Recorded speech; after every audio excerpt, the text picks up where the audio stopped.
이 시간 하나님께서 주신 하나님의 말씀 창세기 16장입니다.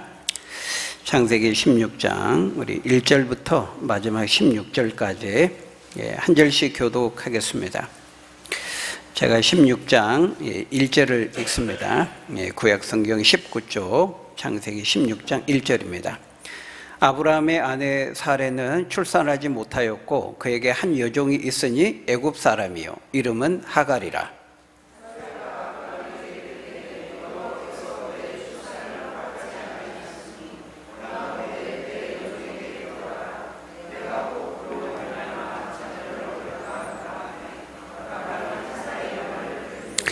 아브라함의 아내 사레가 그 여종 애굽 사람 하갈을 데려다가 그 남편 아브라함에게 첩으로 준 때는 아브라함이 가나안 땅에 거주한 지 10년 후였더라.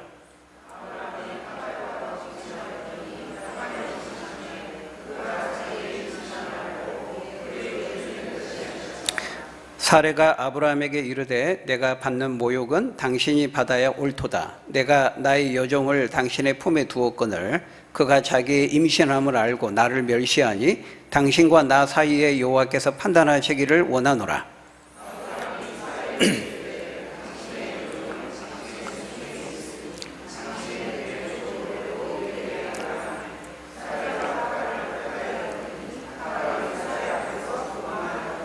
여호와의 사자가 광야의 샘물 곁 곧 술길 샘 곁에서 그를 만나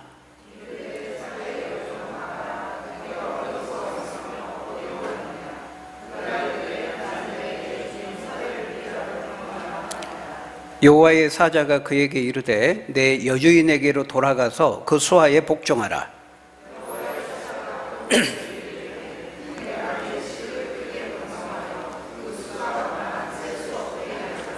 여호와의 사자가 또 그에게 이르되 내가 임신하였은즉 아들을 낳으리니 그 이름을 이스마엘이라 하라. 이는 여호와께서 내 고통을 들으셨음이니라.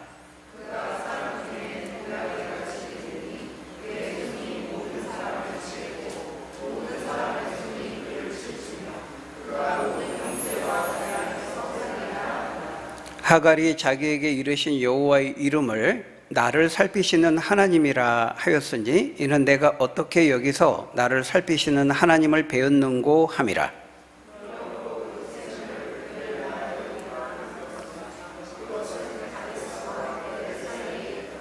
하갈이 아브라함의 아들을 낳음에 아브라함이 하갈이 낳은 그 아들을 이름하여 이스마엘이라 하였더라. 아브라함이 86세였더라. 아멘. 세상 만사에는 다 때가 있습니다. 그래서 전도서 말씀 우리 3장 1절에 보면 뭐라고 말씀합니까? 범사에 기한이 있고 천하 만사가 다 때가 있나니 날 때가 있으면 죽을 때가 있고 또 울 때가 있으면 웃을 때가 있고 슬퍼할 때가 있으면 춤출 때가 있느니라 그렇게 말씀합니다. 마찬가지로 하나님의 약속이 이루어지고 성취되어지는 데에도 그 때가 있는 것입니다. 그 약속이 우리의 현실이 되기까지는 하나님의 약속을 믿고 기다리는 많은 인내의 시간이 필요하죠. 그러나 그 인내의 시간이 차면 반드시 이루어진다는 거예요. 때가 있다는 거예요. 여러분, 우리 믿는 사람들은 뭘 믿는 사람들입니까? 하나님께서 예정하신 그 섭리와 우리 인생을 향한 여러 계획들이 한치의 오차도 없이 우리 믿는 자들에게 가장 적절한 때에 하나님이 이루신다는 거예요. 우리는 그것을 믿는 사람들입니다. 그런데 안타깝게도 오늘 본문에 나오는 이 아브라함과 사레는 이 하나님의 이 약속과 때를 믿는 일에 실패하고 있는 것을 볼 수 있습니다. 오늘 보면 2절에 보니까요, 아브라함이 아내 사레의 잘못된 그 말을 듣고 있습니다. 여러분, 이 아브라함의 아내 사레가 볼 때에는요, 하나님께서 앞에서 너로 큰 민족을 이루겠다, 이게 하나님이 약속하셨는데, 사레가 볼 때에는 아무리 봐도 그 약속이 이루어질 기미가 보이지 않았던 것입니다. 그래서 너무 다급해지고 조급해진 나머지 오늘 잘못된 제안을 하고 있는 거예요. 근데 사례의 입장에서 보면, 아브라함의 입장에서 보면, 우리가 앞선 시간에도 말씀드렸습니다만은 이해가 되는 면이 있어요. 그죠? 여러분 오늘 보면 3절에 보면요, 이때가 언제였다고 말씀합니까? 3절에 보니까 아브라함이 가나안 땅에 거주한 지 10년 후였더라, 이렇게 말하고 있거든요. 그러니까 갈대아 우르에서 하나님이 아브라함을 부르시고 내가 너로 큰 민족을 이루겠다, 자손을 주겠다, 이렇게 약속한 지 몇 년이 흘렀다는 거예요? 10년이 흐른 겁니다. 여기 보니까 가나안 땅에 거주한 지 10년 후였더라 그랬으니까 최소 10년입니다. 최소 10년. 근데 10년이 흘렀는데 적지 않은 시간이 흘렀잖아요. 20대 때 10년하고 70대 때 10년하고는 체감 지수가 완전히 다르다고 했죠. 무려 10년이 흘렀는데 아직까지도 자식이 없는 거예요. 전혀 하나님의 약속이 이루어질 기미가 보이지 않으니까 아브라함도 사레도 너무 답답하고 초조하고 조급하고 답이 안 보일 만도 한 거죠. 그래서 오늘 본문에 보니까 사레가 생각해낸 방법이 뭐였어요? 자신의 여종인 하갈을 통해서 아들을 낳는 겁니다. 그렇게 출산해서 대를 잇는다면 그것도 하나님의 약속을 성취하는 하나의 방법이 되겠다, 그렇게 나름 생각을 한 것입니다. 그래서 아브라함에게 제안을 하죠. 나는 어차피 지금 나이가 너무 많이 늙어서 출산하기 어려우니까 여종인 하갈을 통해서 자식을 낳읍시다, 이렇게 제안을 한 거예요. 그 당시 관습에서 보면은 여주인이 아들을 낳지 못할 때 그의 몸종을 통해서 대신 아들을 생산하여 가문의 대를 잇는 것은요, 그 당시 관행상 흔히 있는 일이었고 이상한 일도 아니었어요. 세상에 널리 통용되는 방법이었다는 겁니다. 그렇기 때문에 아브라함도 깊이 생각하지 못하고 아내 사레의 그 제안을 덥석 받아들이고 쉽사리 그 의견을 수용하고 있는 것을 볼 수 있어요. 그러니까 이 아내의 말을 보통 때 잘 들어야 되지만 어떨 때는 안 들어야 될 때가 또 있죠. 여러분 에덴 동산에서 아담이 아내 하와의 그 말, 하와가 먼저 먹었잖아요, 그죠? 먼저 먹고 옆에 있는 아담에게 주며 아담도 먹은지라 그랬거든요. 그러니까 사레가 하와가 그 선악을 알게 나무 열매를 먹을 때요, 바로 옆에 아담이 있었어요. 성경에 보면 그렇게 표현합니다. 그럼 아담이 보고 말렸어야죠. 못 말렸으면, 먼저 먹었으면 먹고 아담에게 주면 뭐예요? 그거 먹으면 어떡하냐고 거절을 해야 되잖아요. 근데 거절하지 않았어요. 그걸 덥석 받아 먹은 거죠. 마치 그런 것처럼 아담이 에덴 동산에서 아내 하와의 제안을 거절해야 했는데 그러지 못했던 것처럼 오늘 본문의 아브라함도 아내 사레의 이 잘못된 제안을 거절해야 됐는데 그렇게 하지를 못한 것입니다. 분별하지 못한 거죠. 잘 분별해야 될 때 분별하지 못한 겁니다. 여러분, 하나님께서 우리를 남편과 아내로 이렇게 부르신 목적이 뭐죠? 성경에 보면 서로의 돕는 배필로 우리를 부르셨다고 말합니다. 남편이 잘못된 길로 갈 때 아내가 어떻게 해야 돼요? 정신을 차리고 남편을 믿음의 길로 인도를 해야 되잖아요. 또 반대로 아내가 잘못된 길로 갈 때 남편이 어떻게 해야 됩니까? 정신을 차리고 믿음의 길로 아내를 인도해야 되잖아요. 그러라고 우리를 남편과 아내로 돕는 배필로, 서로의 돕는 배필로 부르신 거예요. 그런데 아내 사례가 잘못된 제안을 했는데 아브라함이 분별하지 못하고 그것을 받아들인 것이죠. 여러분, 무엇보다도 우리가 지난 시간에 창세기 15장에서 우리가 살펴보았죠. 바로 앞에서 하나님이 분명하게 약속을 하셨어요. 불안해하고 초조해하는 아브라함에게 그냥 내 종 엘리에셀이나 내 상속자가 될 것 같습니다. 이러니까 하나님이 아니다 그랬잖아요. 분명하게, 단호하게 아니다. 네 몸에서 날 자가 네 상속자가 될 것이다 그랬거든요. 그때 네 몸에서 난다는 것은 사례를 말하는 거예요. 그때 그 말씀하실 때 정실 부인이 사례잖아요. 그러니까 네 몸에서 날 자라는 것은 사례를 통해서 태어날 자가 상속자가 될 것이라는 것을 하나님이 분명하게 그렇게 말씀하신 것이거든요. 더구나 그냥 말씀으로 하시지 않고 표징도 보여주시잖아요. 표징. 응? 어떻게 보여주셨어요? 짐승을 쪼개라. 그래가지고 하나님의 임재를 상징하는 그 타는 횃불, 하나님만 그 지나가셨잖아요. 고대 근동 당시에 계약을 맺을 때 짐승을 쪼개가지고 그 사이로 지나가는 관습이 있었어요. 그죠? 그래서 우리가 약속을 하는데 만일 안 지키면은 이 짐승이 쪼개져 죽는 것처럼 내가 죽겠습니다. 그걸 하면서 그 짐승 쪼개는 의식으로 계약을 체결했단 말이에요. 하나님께서 아브라함에게 그렇게 표징을 보여주셨어요. 내가 반드시 네 몸에서 날짜, 사례를 통해서 날짜가 네 상속자가 될 것이다. 이렇게 말씀했으니까 어떻게 해야 돼요? 아브라함과 사례가 좀 기다려야 되잖아요. 지금까지 기다렸는데. 그런데 하나님의 약속의 말씀을 붙들지 못하고 사례가 내놓은 이런 일종의 꼼수를 받아들인 거예요. 더 기다리고 인내했어야 되는데. 여러분, 우리도 마찬가지죠. 우리가 비록 이 하나님의 약속의 말씀을 인내하고 기다리는 것이 좀 힘들지라도 우리는 하나님의 약속과 이 말씀을 신실하게 붙들어야 되는 것이지, 좀 힘들다고, 좀 급하다고 하나님의 말씀의 방법을 따르지 않고 인간적으로 짜낸 그 인간의 지혜와 방법을 의지하면은요, 오히려 더 큰 문제가 일어나게 되는 거예요. 그러니까 사례가 제안할 때 처음에는 굿 아이디어, 무릎을 탁 치면서 굉장히 좋은 지혜고 묘안처럼 생각을 했어요. 그러나 자충수가 되고 맙니다. 혹 때려다가 붙이는 격이 되고 말죠.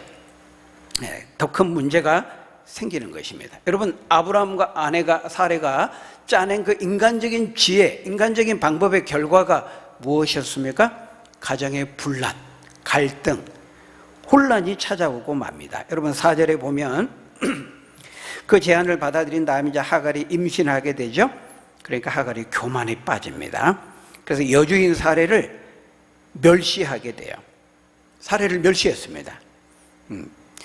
그렇지 않아도 지금껏 사례가 얼마나 마음의 고통을 겪었습니까? 그죠? 오늘날에도 이 불임 가정 그 고통이 큽니다. 근데 요 당시에는요, 비교할 수가 없어요. 오늘날과.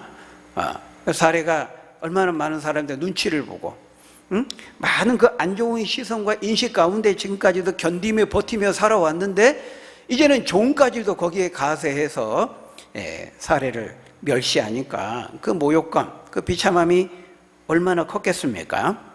근데 여러분, 그거 누가 시킨 거예요? 누가 시킨 겁니까? 그 사례가 한 거잖아요. 본인이 한 거잖아요. 그래 놓고는 여러분 5절에 보면은 아브라함에게 따집니다. 내가 받는 모욕은 당신이 받아야 옳다. 바가지를 긁고 있습니다. 처음에는 탁월한 지혜인지 알았는데 어느덧 부부싸움을 가져오고 가정 내의 심각한 갈등과 분란을 야기하고 있는 것을 볼 수 있어요. 여러분, 바로 이것이요, 하나님의 방법을 따르지 않고 인간의 지혜와 방법을 따른 결과인 것입니다. 하나님의 말씀을 따르지 않고 인간의 말을 따른 비참한 결과죠. 여러분, 늘 인간의 방법, 인간의 지혜는요, 한 가지, 문제를 해결하는 데 있어서 한 가지는 해결이 돼요. 머리가 아프면은 약을 먹으면은 머리는 낫는데 위장병이 걸려. 이게 인간의 지혜와 방법의 한계예요. 한 가지 문제는 해결되는 것 같은데 다른 데 부작용이 생겨요. 다른 데 후유증이 나와요. 바로 이것이 인간의 지혜, 인간의 방법, 인간의 해결책인 것이죠. 그래서 진정한 인간의 방법과 인간의 지혜는요, 참된 해결책과 대안이 되지 못해요.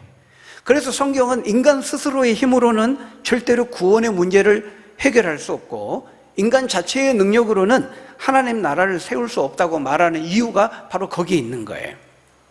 왜? 인간 스스로가 죄를 가지고 있고 죄의 연약함과 한계를 가지고 있기 때문에요, 그 인간이 내놓은 방법과 대안에도 한계와 문제를 가질 수밖에 없는 것이죠.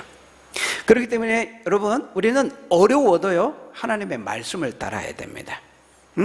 인간의 방법, 인간의 지혜, 세상의 방법을 따를 것이 아니라 어려워도 우리 하나님의 말씀을 따라야 되고 말씀의 길을 걸어가야 되고 말씀의 방법을 우리가 믿음으로 고수해야 하는 것이죠.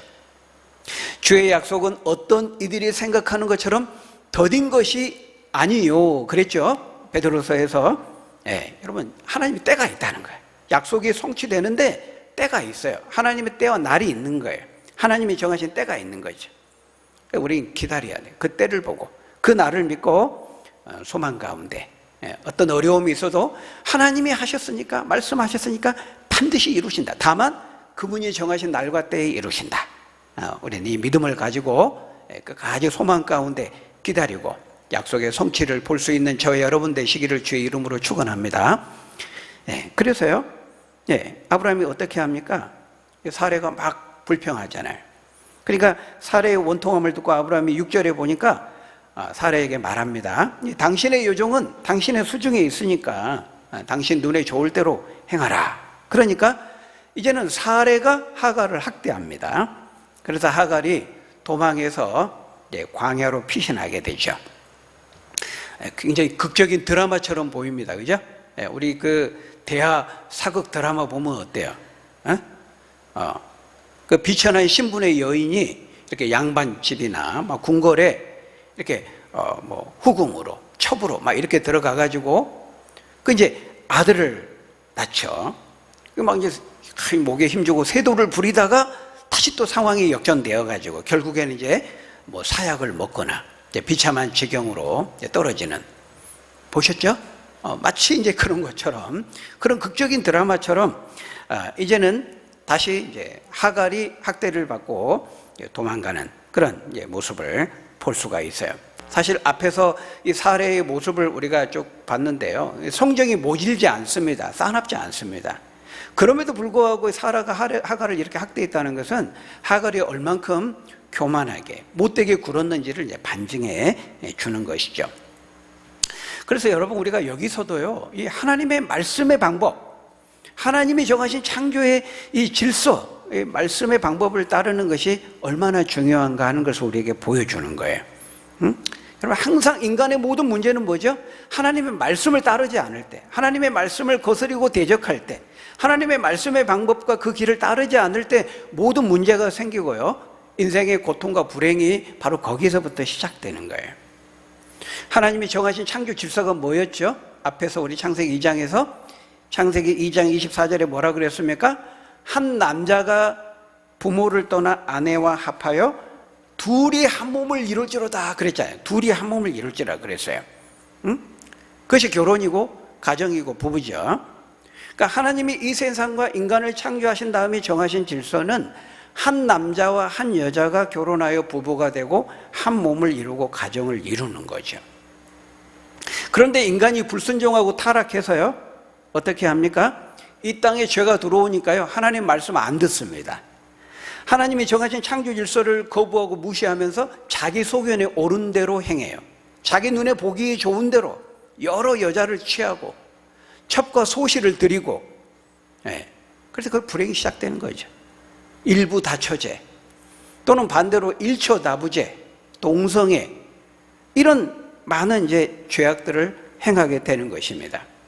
여러분, 아담이 죄를 범하니까 그 아들 가인이 동생을 아벨을 쳐서 죽입니다. 그리고 그 가인의 후손 몇 대 못 가가지고 누가 등장합니까? 라멕이 등장하죠. 그 라멕 때부터 일부 다처제가 시작되잖아요. 아다와 실라, 두 부인을 아내로 두지 않습니까? 여러분, 지금 이 아브라함과 사레가요, 이 애굽의 여종 이 하갈을 통해서 이스마엘을 낳는 것은요, 비록 그 당시에는 사회적으로 용인되는 관습이었는지 몰라도 결코 하나님께서 그것을 지지하신 것이 아닙니다. 우리가 이걸 오해하면 안 돼요. 나중에 여러분, 아브라함의 아들 이삭, 그리고 이삭의 아들 야곱도 두 부인을 거느립니다. 라헬과 레아.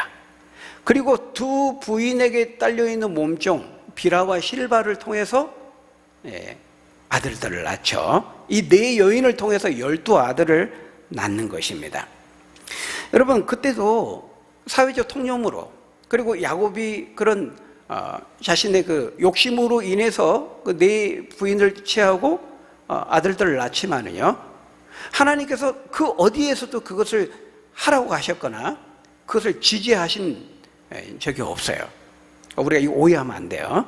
오늘 보면 아브라함이 첩을 뒀다니까 하나님이 어떻게 이 기독교에 어떻게 성경에 하나님이 허락하시지 않았어요. 인간 아브라함이, 인간 야곱이 자신의 욕심을 따라서 또 세상적인 그런 통용되는 관습을 따라서 그렇게 한 것이지, 하나님은 그 어디에서도 지지하지 않습니다. 하나님이 정하신 질서는 뭐예요? 한 남자와 한 여자가 둘이 한 몸을 이루고 가정을 이루는 것이죠.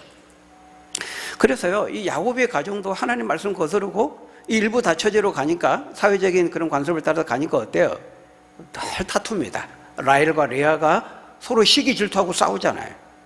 그리고 라헬과 레아, 비라와 실바 12명의 아들을 낳는데요, 요셉만 유일하게 라헬의 소생입니다. 그리고 이제 나중에 이제 요셉이 팔려간 다음에 이제 라헬을 통해서 이제 동생 베냐민이 출생하지만, 그 전에는 라헬의 소생은 유일하게 요셉이었거든요.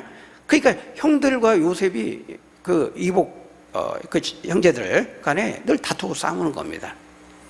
그 이제 그것도 굉장히 큰 작용을 한 거예요. 가정의 분란과 갈등이 끊이질 않죠. 여러분, 나중에 다윗의 가정도 보세요. 다윗의 가정도 여러 아내를 두고 그 이복 간에 이제 출생한 자녀들이 서로 질투하고 싸우고 나중에는 칼부림이나 서로 죽고 죽이잖아요. 그러니까 하나님 창조 질서를 거스르면 행복할 수가 없는 거예요. 제가 예전에 어떤 방송에 보니까 뭐 KBS에서 했는지 어디에서 했는지 그건 기억이 안 나요. 근데 그 방송에 보니까 어디 이제 아프리카 같은 어떤 부족에 가가지고 일부 다처제를 시행하는 데 가서 이제 촬영을 한 거예요. 그래가지고 이제 부인이 3명이가 됐던가 있는데 다 모여 앉아가지고 너무 잘 지낸다, 너무 행복하게 우리는 아무 문제 없이 잘 사는 것처럼 이렇게 방송을 하더라고요. 그러니까 그 부인들한테 인터뷰를 합니다. 이렇게 부인들이 많은데 특별히 어려운 점은 없습니까? 별로 어려움 없이 나름대로 잘 지내고 있습니다. 이렇게 이제 인터뷰를 해요. 그 방송을 보면은 일부 다처제해도 나름대로 행복하게 잘 사는 것 같네? 다 거짓말입니다, 여러분. 그런 걸 속으면 안 돼요. 방송은 보여주는 것만 우리가 보는 겁니다, 편집해서. 근데 여러분, 상식적으로 생각해 보세요. 인간의 죄의 그 이기적인 본성을 가지고 있는 인간이 아무런 갈등 문제 없이 상처 없이 그렇게 산다? 있을 수가 없는 거예요. 하나님의 창조 질서를 거스르기 때문에 절대로 인간이 행복할 수 없어요. 그래서 우리 조선왕조실록, 사극, 어떤 드라마 동서양을 막론하고요, 그런 갈등, 질투 시기가 없을 수가 없는 거예요. 근데 그 방송에서는요, 그 방송이 하루 24시간, 1년 365일 밀착해서 내밀한 것과 다 취재하나요? 아니죠. 인터뷰하니까. 근데 왜 그렇게 말할까요? 근데 그는 그 오랫동안 그 사회적인 관습 속에서 그렇게 길들여져 왔기 때문에요, 그렇게 아픔, 고통, 상처, 불만, 불평이 있어도요, 의뢰껏 지금까지 이래 왔기 때문에 참고 묵인하고 받아들이고 그렇게 해야 된다라고 사회적인 관습으로, 도덕으로, 법으로 그렇게 눌려져 왔기 때문에 그렇게 말하는 것이지 아무런 문제가 없는 게 아니라는 거예요. 잘 봐야 되는 거죠. 여러분, 북한을 보세요. 북한 김일성, 김정일, 김정은 1인 2 독재 집단주의 체제 그 하에서 살아가는, 세뇌당하고 길들여지는 그 주민들한테요, 인터뷰 해보십시오. 그러면 다 하나같이 말합니다. 우리는 우리 위대한 용도자 수령님의 인도하에 우리 너무 천국 같은 생활을 하고 있습니다. 행복하게 살고 있습니다. 다 그렇게 말하지.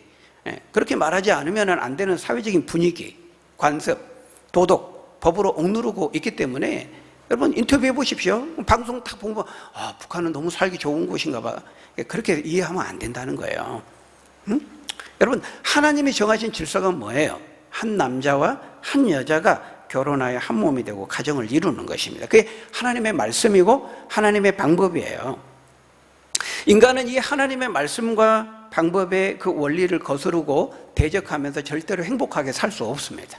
인간이 인간답게 살고 가장 행복하게 사는 그 비결이 뭐예요? 하나님이 말씀하신 말씀의 방법, 말씀의 길을 따라 살아가는 거예요. 그런데 이 아브라함의 가정, 하나님의 말씀의 질서를 따르지 않았기 때문에 고통과 갈등과 상처와 불행이 있는 이 모습을 우리에게 보여주고 있는 거죠.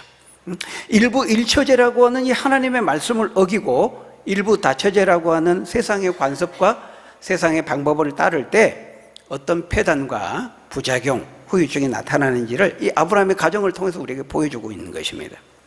여러분, 우리 인간이 인간답게 가장 행복하게 사는 비결은 뭐라고요? 하나님의 말씀대로 사는 것입니다.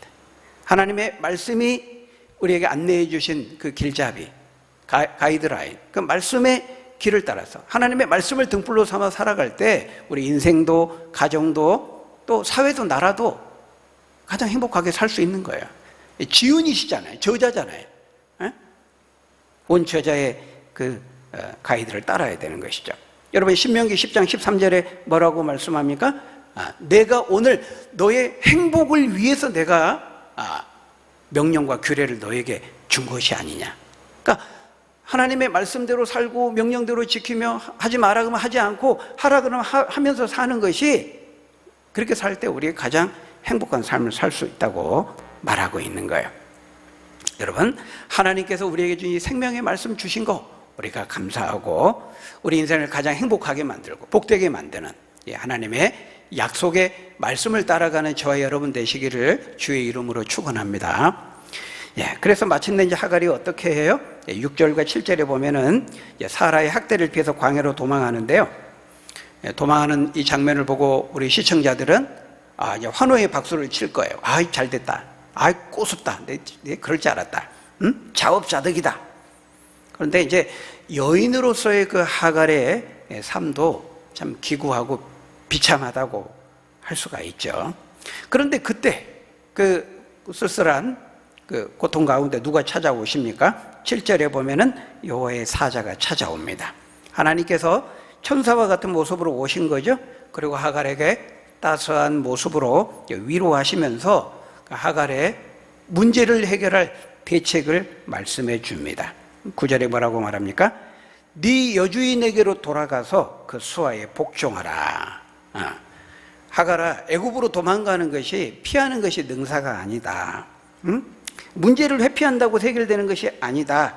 빨리 돌아가서 사라에게 용서를 구하고 교만하고 잘못한 것에 용서를 구하고 그 수하에 복종해라. 이렇게 말하고 있어요. 여러분, 우리도 어떤 문제를 만나면 하갈처럼 할 때가 많습니다. 힘들고 어려운 일이 생기면 어떻게 합니까? 도망가 버립니다.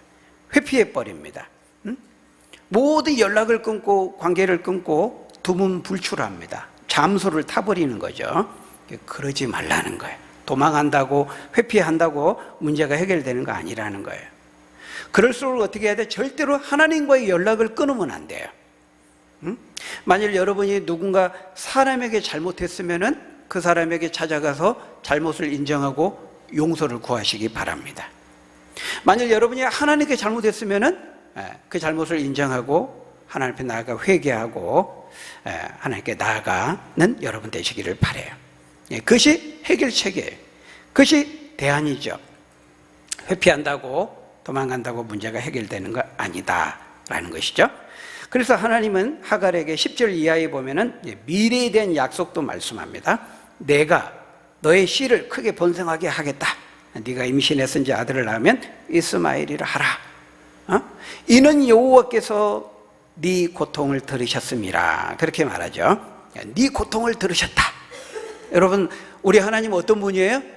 우리가 고통당할 때 그 고통을 들으시는 분이에요.